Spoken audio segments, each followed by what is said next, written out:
Let's talk today about the Islamic Golden Age, because if you start discussing Islam with some intellectuals, they're always going to bring up the wonderful Golden Age. As a matter of fact, I stood in a professor's office in Princeton University who told me that the high point of all human history was the Golden Age of Islam in Baghdad. Let's look at this a little bit.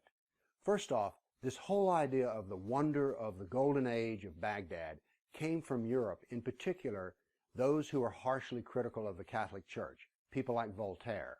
So by building Islam up, they could then point to the Dark Ages and the Catholic Church and say, see, that is so terrible. Look, this is just wonderful.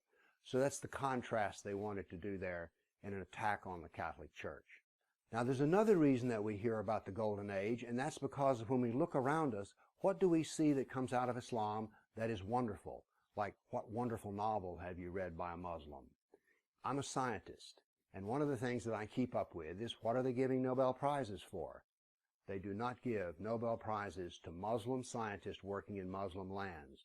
There's been a handful who've won Nobel Prizes for science, but they were working with kafirs, unbelievers, and in a kafir land. So we see here that Islam does not give us a lot of creativity. It can do some routine work. Here's take another example. What wonderful technological device do you use that comes from Islam? There are many Muslims in the computer business, but what great software do you use that comes out of Islam? There's a reason for this, and actually the reason for this comes from, of all things, the Golden Age.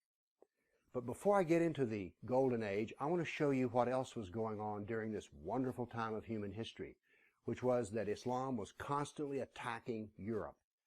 I prepared a dynamic battle map, which I want to show you here. And what you'll see is battles occurring, and you'll see that there's an unfolding history here. The white dots are the battles happening in the current 20-year period.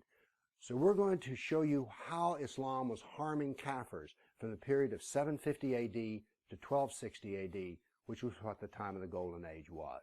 So here we go, our first 20-year period. Now then you see another 20-year period. Notice that Islam is projecting force from Baghdad in Iraq across the Mediterranean. And notice how many battles there are. By the way, many of these battles culminate in the taking of slaves.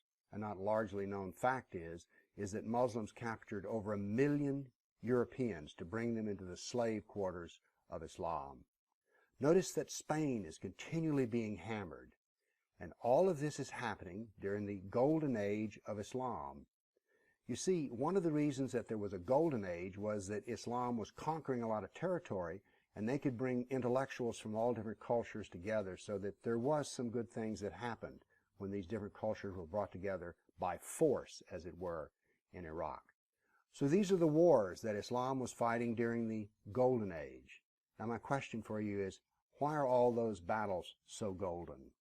Let's take it another aspect of what was supposed to be so good about the Golden Age, which was they preserved all the Greek and Roman material. They did not preserve it all. They only preserved certain parts of it which was useful for themselves. They didn't save any of the literature or the art. And as a matter of fact, they destroyed 90% of what they found.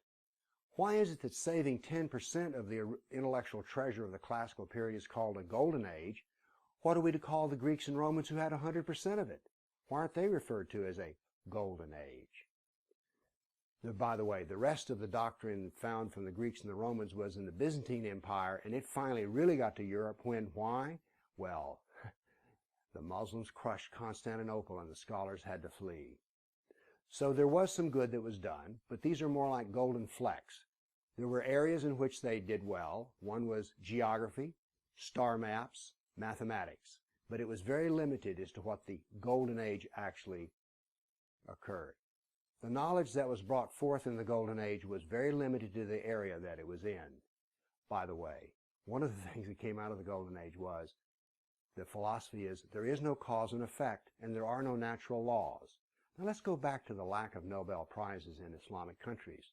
Do you think that saying there's no natural laws and there's no cause and effect would make a good scientist? No. All of science is based on the search for natural laws, and it is based upon cause and effect. So we can say about the Golden Age that there were some golden flecks, but it was not a golden age, and it all came at the hands of the suffering of the kafir. so much for the golden age. Thank you.